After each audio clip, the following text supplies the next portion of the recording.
I want to thank Brent for kicking off this new section in the book of Exodus last week, looking at this miraculous provision that God did for his people. After generations of slavery in Egypt, Yahweh set his people free. He continued to reveal his power through the plagues, through parting of the Red Sea. Let's just make a big list here today. Destroying Pharaoh's army, proving that he alone is the deliverer. In the wilderness, he showed his faithfulness by providing meat to eat, bread from heaven, constant guidance through a pillar of cloud and fire. He also has continued to speak through his prophet Moses, reassuring Israel of his presence. But as we reach Exodus 17, the people aren't so sure. They're going to grumble. They're actually going to quarrel. That's a better and more interesting word. They're going to doubt. They're going to test God once again. But God remains patient. So grateful for that. He going to continue to show them that his power wasn't just enough for them to escape Egypt, that his power actually is going to continue to sustain them every single day. Every step of their journey, God is going to sustain his people. And while sometimes that's hard for us to see, just like the Israelites, we're going to see just how he did that here today in Exodus 17. So if you have your Bible app, let's open up to Exodus 17. Really, there's kind of two scenes, if you will, in this passage or in this chapter. And so we're going to just read the first scene here to get started. Exodus 17, verses 1 through 7. Maybe this story is familiar to you if you grew up in church like I did. It says in verse 1, "The whole Israelite community set out from the desert of Sin, traveling from place to place as the Lord commanded. They camped at Rephidim, but there was no water for the people to drink." And, they just shrugged their shoulders and were like, well. Nope. So they quarreled with Moses and said, "Give us water to drink." Moses replied, "Why do you quarrel with me? Why do you put the Lord to the test?" But the people were thirsty for water there, and they grumbled against Moses, and they said, "Why did you bring us up out of Egypt to make us and our children and livestock die of thirst?" Then Moses cried out to the Lord, "What am I to do with these people? They're almost ready to stone me." The Lord answered Moses, "Go out in front of the people, take with you some of the elders of Israel, and take in your hand the staff with which you struck the Nile, and go. I will stand there before you by the rock at Horeb. Strike the rock, and water will come out of it for the people to drink."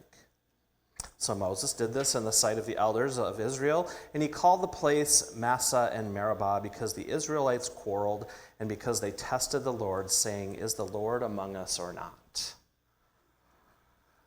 There's a lot happening in those short verses. But the Israelites are continuing to travel. They're following this pillar of cloud, pillar of fire. Their leader Moses, they're continuing to travel, and they camp at a place called Rephidim. Now, we do have an updated map today, but it's not very exciting. So here's where we were last week, okay, approximately, and here's where we are this week. Yep, it's exciting. Right? And so we see them, there's no water here, okay? There's no drinkable water for them to quench their thirst. And it just reminds me from last Sunday, from last chapter and this chapter, we're talking about some pretty basic necessities, right? These are the basics of survival. And they're out in a place where these two necessities are not readily available. And so I understand, like I can put myself there and give them a little bit of credit. You might, you see that here, why did you bring us out of Egypt to make us and our children and livestock die of thirst? It might sound a little bit like 16 verse 2, when I'll paraphrase it, where it says, we wish Yahweh would have killed us back in the comfort of Egypt instead of here in the difficulty of the desert. If we're going to die, we would have rather not have to go through all this hunger and thirst. We would have rather just died in slavery back in Egypt. Now, it got me thinking a little bit last week during small group, but also just as I was studying this week, there's a couple of interesting facts because, let me just ask, you're going to have to go back about 400 years for this answer, but can anybody tell me why the Hebrews were in Egypt in the first place? Do you think back in Genesis? Why were they there? Okay, a little bit more. Like Joseph was there by himself. What happened next? His family, and why they were coming. Why? Because they were hungry. Right? They didn't have any food. And so they come to Egypt, and for 400 and some odd years, God used Egypt to rescue and sustain this family, 72-ish people. He used Egypt to sustain them over these generations, and now they've grown to a huge number. And this is still the family, by the way. It's just much larger, right? And he has sustained them over all this time. They didn't really realize this while they're there because Pharaoh was their leader. Pharaoh was providing for them. There's no recorded moments where they were thanking God every day for sustaining them in Egypt. They were adapting to the Egyptian culture and the Egyptian way of doing things, and they would have looked to Pharaoh and said, he's responsible for sustaining us. But now, away from all the comfort, the pots of meat that they talked about last week, all of the things that they missed, they don't mention the slavery, but all the things that they missed from Egypt behind them, they're in the wilderness with no supply, very little supplies, very little access to the basic necessities, and that is the point where Yahweh starts to show them, Pharaoh's not your leader. I am. Right? I am your leader. I am the one who has sustained you all of this time. And so this didn't just start. The whole plan in Egypt was to sustain this family. And he has accomplished that, and he's just going to continue to do that. And God's point in this is you can continue to trust me. I am going to take care of your very basic needs as I continue to lead you through the wilderness. But they don't really know that much about Yahweh yet. They don't really understand the fullness of who Yahweh is, if any of us really could. But they're in this really isolated moment in their history where they have relied on Egypt all this time, and they started to adapt to that culture. And so they don't know that much about Yahweh. They know how to follow Pharaoh, right? They know how. Because if they didn't, there were consequences. They know what it looks like to follow Pharaoh, but they don't know what it looks like to follow Yahweh, really, yet. And so Yahweh, he is going to show them this, and we're going to see this play out over this next large section of Exodus where God starts to establish the boundaries. He starts to say, this is how you, and then fill in the blank. And there's a lot of stuff, and we're going to do some summarization to get through it because it's a lot. But he is teaching them how to follow him. In fact, last week in Exodus 16, verse 4, as he told Moses that he was going to rain down bread from heaven, he said, I'll rain down bread from heaven for you. The people are to go out each day and gather enough for that day. In this way, I will test them and see whether they will follow my instructions. That's like the first moment where God's like, we're going to see how you follow, because I'm going to give you instructions. And this is like a little thing that we're going to see how you do. And we saw last week how they did. But this is the beginning of that. This is the beginning of God interacting more and more, saying, this is what you are to do, this is what you're not to do, here are the boundaries, here is how you follow me. And so they're hungry. They were hungry. Now they're thirsty. They're accusing Moses of leading them to the wilderness just to let them and their children and their animals die. That's such a it's such a whiny moment, really. That's clearly not Moses' intention. Do you think Moses was hungry? Do you think Moses was thirsty? Do you think Moses was tired? Not to mention the burden of leadership he was carrying in this moment. But they're accusing Moses of, why did you just bring us out here to die? And the word here in the NIV is quarrel. Quarrel. And really, this carries with it a disrespectful anger. Okay, this wasn't just like a difference of opinion moment. These people are angry. They're being disrespectful. They're pointing the finger. They're accusing Moses of something that clearly wasn't his intention. In 16 verse 2, it says they grumbled, which was more of a complaining, like a persistent but ongoing like complaining of their situation. And so what we're starting to see is this frustration is growing in these people. And I don't know if you can relate. I kind of can relate when things seem to like pile on and things you can't see the way forward and you start to think, what's the point? Right? And it starts to grow a bit. And it's growing to the point that, again, Moses, he is afraid they're about to kill him. He tells God, they're going to stone me. What do I do? What do I do with these people is kind of how he says it. They're going to kill me. And so while they're quarreling with Moses, Moses makes an amazing statement because he recognizes that what's actually happening is that this has nothing to do with Moses. This has nothing to do with him. The people don't trust Yahweh yet. And in his words, they're actually challenging him or testing him.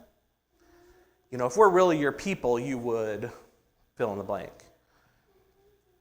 And so Moses, again, he's also tired. He's also thirsty. He's also carrying the burden of leadership, and it's taking a toll to the point where he's crying out to God. He's exasperated. He's tired, and he's afraid for his life. But he's crying out to God over it. Don't miss that. He also can't see the way forward. He also doesn't understand the fullness of God's plan. But when he is afraid, when he's tired, when he's thirsty, when he's hungry, he goes to God.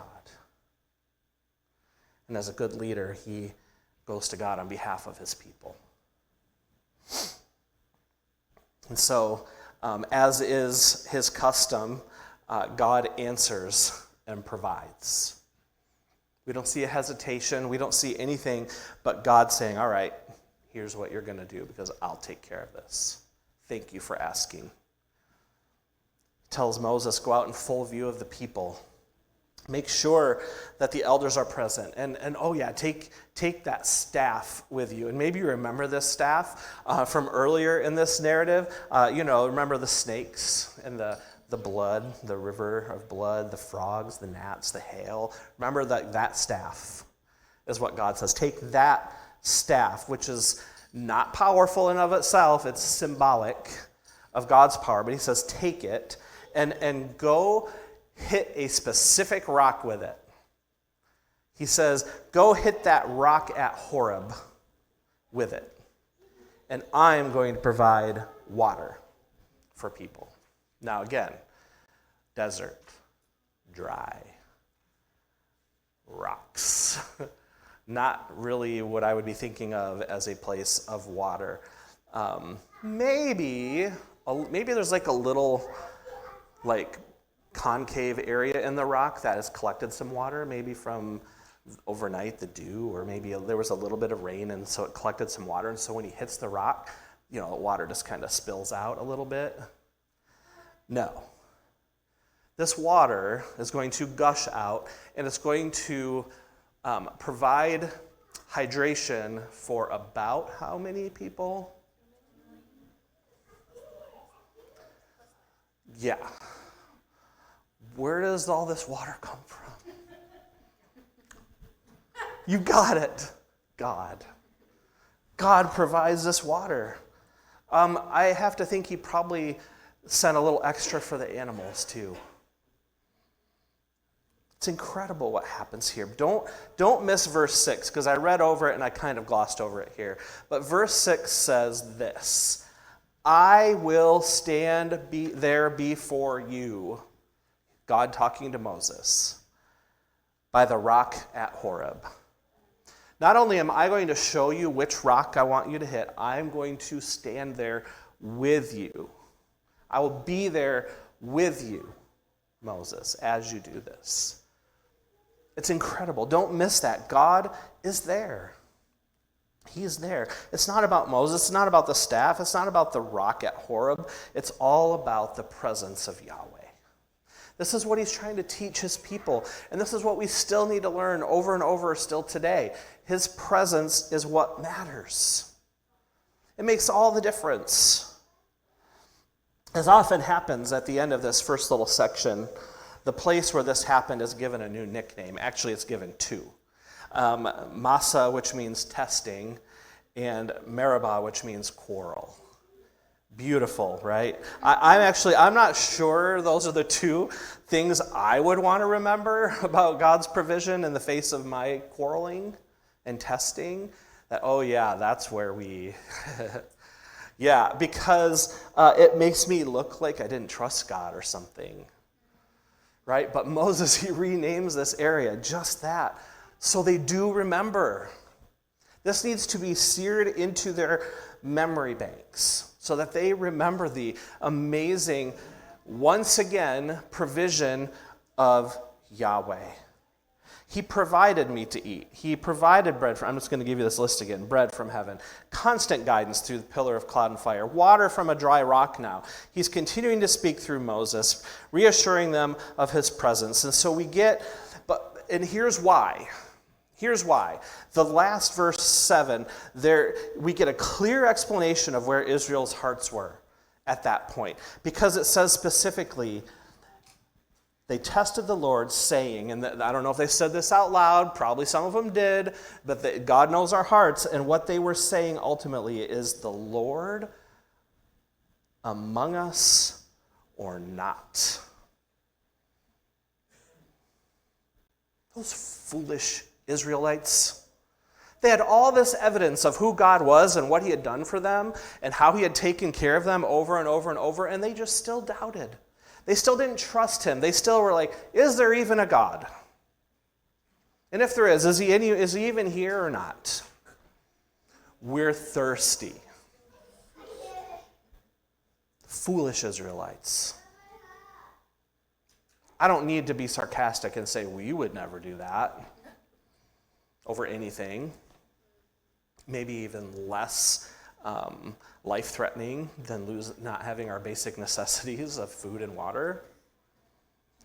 But this is what's happening. This is the heart of these people who are not that far removed from crossing the Red Sea on dry ground, who can look over and see the pillar, whatever time of day it was, probably daytime, they see the pillar of smoke just hanging out. They keep following it. Like Brent said last week, I think they just got used to it. They got used to over these 40 years into the future of manna, and that probably didn't mean as much to those that had had it their whole lives. But God is continuing to provide. The problem with their hearts is, and this happens to us, is that their comfort, let's turn this inward. Our comfort and our expectations often get in the way of seeing clearly. Am I right? Often, the things that happen to me that are out of my control that I don't like, the things that I hope happen down the road that don't materialize, whatever the case is, those things have this unique way of getting in front of my eyes, and I can't see the reality of how God has just taken care of me over and over again. We're no different. This is a mirror for us to look into and say, interesting. Maybe there's a lesson here for me now. And so these first 7 verses are all about water, but then the next half of the chapter is about war. But I was going to say, now that they're fed and hydrated, everything's probably going to go just fine, right? Nope, because in verse 8 it says this. The Amalekites came and attacked the Israelites at Rephidim. Moses said to Joshua, choose some of our men and go out to fight the Amalekites. Tomorrow I will stand on top of the hill with the staff of God in my hands. So Joshua fought the Amalekites as Moses had ordered, and Moses, Aaron, and Hur went to the top of the hill. As long as Moses held up his hands, the Israelites were winning, but whenever he lowered his hands, the Amalekites were winning, because his arms would get tired. Okay. Let's see. When Moses' hands grew tired, there it is, they took a stone and put it under him, and he sat on it. Aaron and Hur held his hands up, one on one side, one on the other, so that his hands remained steady till sunset. So Joshua overcame the Amalekite army with the sword. Then the Lord said to Moses, write this on a scroll as something to be remembered, and make sure that Joshua hears it, because I will completely blot out the name of Amalek from under heaven. Moses built an altar and called it, the Lord is my banner. He said, because hands were lifted up against the throne of the Lord, and the Lord will be at war against the Amalekites from generation to generation. Again, a lot to unpack. The Amalekites, first question should be, who are they? Okay, so they're like a nomadic people. They don't have a land. They go around. They're also cruel, which we'll find out more about later. But they're descendants of Amalek.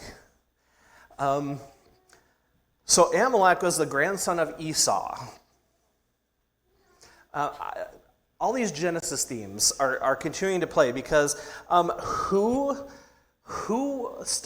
did God use to start the nation of Israel and carry on the promise from Abraham? Who was it that God used? Jacob. Jacob and Esau. I hope you remember from their story.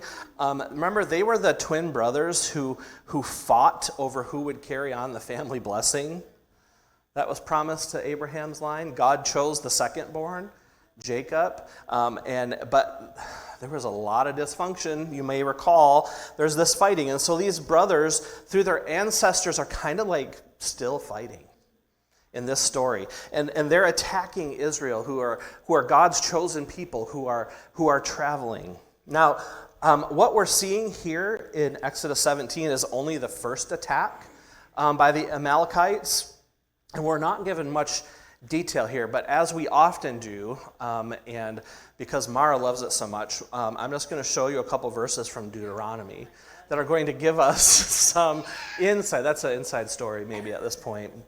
Deuteronomy 25 actually tells us more. Verses 17 through 19, God is saying, remember, I think this is on the screen, is it maybe? I don't know if I put it, maybe I didn't put it in there. Deuteronomy, there it is. Remember what the Amalekites did to you along the way when you came out of Egypt. When you were weary and worn out, they met you on your journey and attacked all who were lagging behind. They had no fear of God. When the Lord your God gives you rest from all the enemies around you in the land he is giving you to possess as an inheritance, you shall blot out the name of Amalek from under heaven. Do not forget. Do not forget. Now, We clearly see here the Amalekites ambushed Israel from behind, focusing on the ones who were falling behind. Who might that be? The elderly? Anyone else come to mind? Kids, possibly?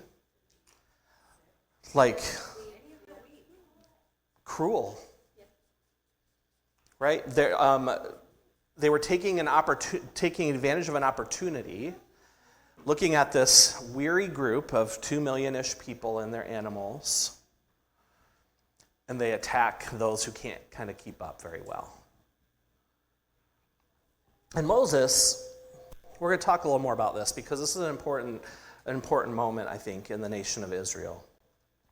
See, Moses commands Joshua, by the way, new main character alert, Joshua, to lead the army into battle while he stands on the hill with the staff of God in his hand, again, symbolic of God's strength, of his power, of his miracles. And as long as Moses' hands are raised, Israel prevails, but when he gets tired and he starts to lower them, Amalek gains ground. So Aaron and Hur find a rock for Moses to sit on. They hold up his hands until the battle is won. And that's just a beautiful picture, by the way, of what we should be for each other as the church. And even in our communities, just upholding other people. But in verse 14, God commands Moses to write a specific detail down. And he says specifically to tell Joshua this. Make sure Joshua hears this. That he will completely blot out the name of Amalek from under heaven. Okay, now, this might be for another day, but why might God specify, make sure Joshua hears this? Because this is something he's going to do in the future. This is something down the line we're going to see actually happen. And Joshua is going to be there. Okay, so Moses, tell Joshua now, because he will be there when this happens. What is God kind of saying in that moment? Moses, you're not going to be there. Make sure you pass this on. Joshua is going to need to know this and remember this later on. And so the Amalekites will be a problem throughout much of their history. I thought about giving you a bunch of bullet points of all the moments where they were causing trouble.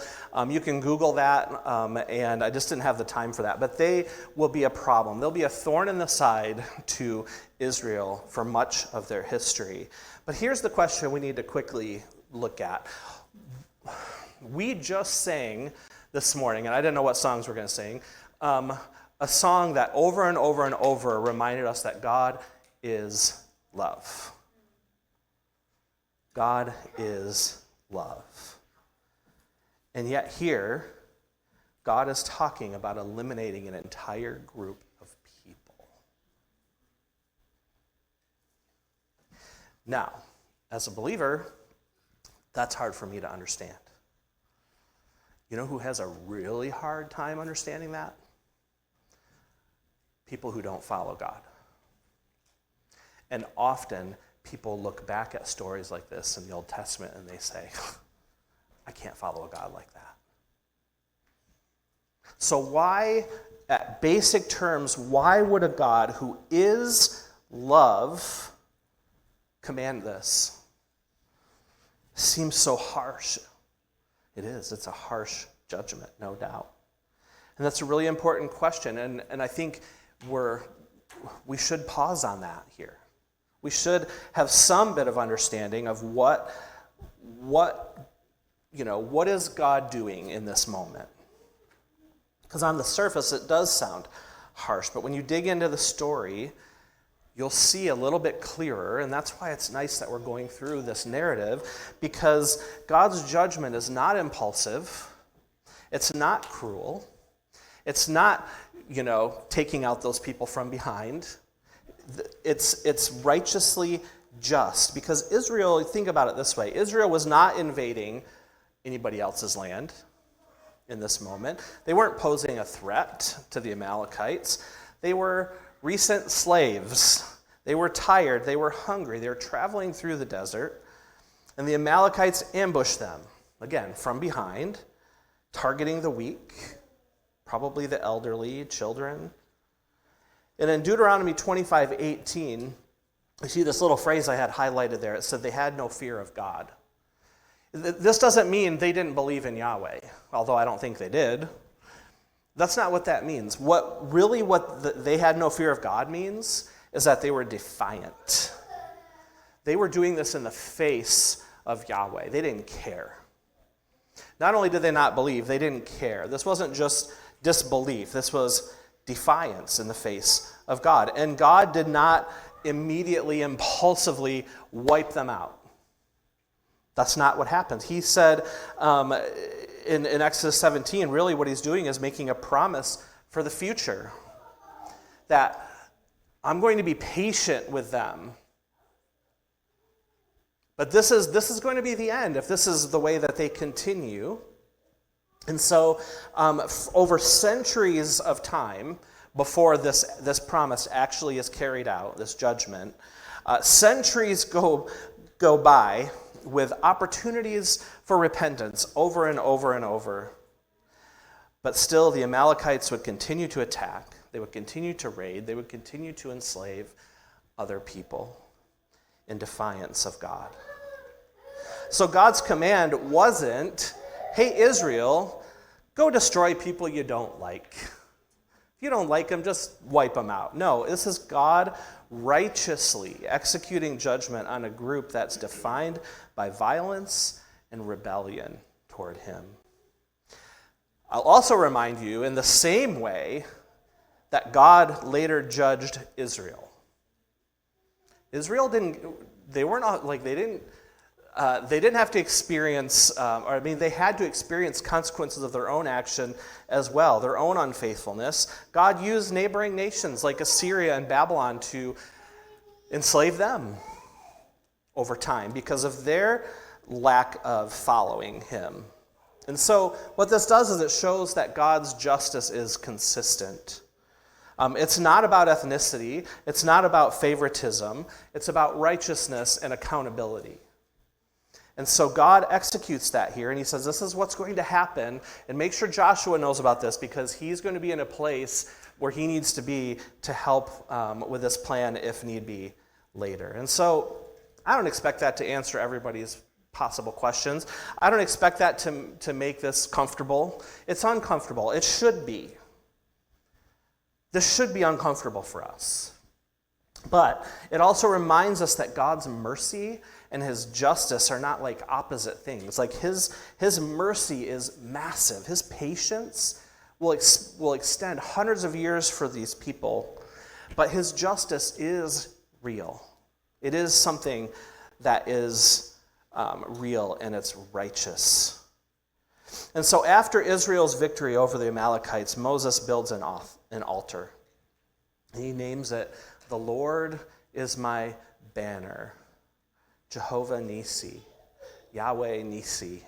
He's declaring that God's fight against evil and injustice will continue until it's fully defeated, and we believe that worldwide, that until injustice and evil are defeated by him, he will continue to fight for us. But they're saying specifically Yahweh is our banner. He's our rallying point. He is our source of strength. And so we raise him up like he did with that staff. We raise up God because that is where the power comes. It's not in the staff. It's not in the rock he sat on at some point. It's not in Aaron. It's not in Hur holding up his arms. That's all symbolic.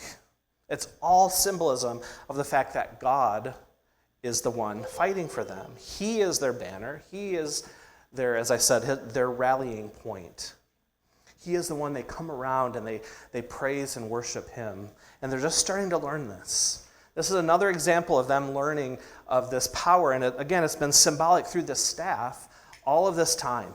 All the way back as Moses first set on the scene, this staff was the symbol of God's power. And it remains to be that for them here today. In chapter 17. And so in this chapter, we see thirsty people. Right? We see a patient and faithful God who never stops showing up. He's present. He's powerful. He's fighting for his people. Is the Lord among us or not? Yeah, he's there. He's there, and he keeps showing them, and he will continue to show them, even when they doubted and will doubt, just like we will and do. God provided. They're like, is he even here? And God's like, let me show you. Have you ever seen water come out of a rock like this? When's it going to stop? As soon as everyone is hydrated. Even when Moses got tired and fearful, God sustained him. As the leader that he appointed, as the prophet, God sustained him. He's like, Moses, I know you can't see a way out of this. Let me just show you. Let me show you something. And even when enemies attacked, and they had evil, defiant plans in their hearts, God prevailed. I know you know this, but can I just remind you that the same God who stood by the rock at Horeb, that's not necessarily it, that's just a rock on the screen. The same God that stood at that rock with Moses still stands with us today. He's with us. He's our provider. He's our strength. He's our banner of victory. The problem comes when we let the hunger and thirst get in the way, and we can't see that clearly. So I just want to encourage you that whatever difficulty you're going through, because I know you are, there's something, whatever difficulty that is, whatever that is today, just remember that God's with you. He's there with you through his Spirit. We can trust him. We can rely on him. He's not just there watching. He's playing an active part in our lives. And when we're hungry, when we're thirsty, when we're afraid, we should call out to him. He's got to be that first communication. We don't go to somebody else and say, is there even a God? I'm so thirsty, I just can't imagine that he's even real. And if he is, he's certainly not here with me. But that's what we do so often. We find a sounding board, and maybe it's a leader, maybe it's not, but and it's okay to consult that, because a good leader is going to say, have you talked to God about this? Because he's the one that can do something about it. He's ultimately the answer to every one of these issues. We just need to remember, even though it's hard to go through, that he is there with us. And he will provide. Let's pray. God, thank you that you are still here with us. That the fact that we don't recognize that all the time doesn't mean you're not here. And your patience and mercy are so incredible that you don't storm off and leave us to our own devices when we don't acknowledge you, but you are there. So God, we thank you for that. Thank you for this story and how it can help us to remember these amazing truths. God, help us to move forward from here differently today because of who you are and because of what you've promised. We pray this in your name. Amen.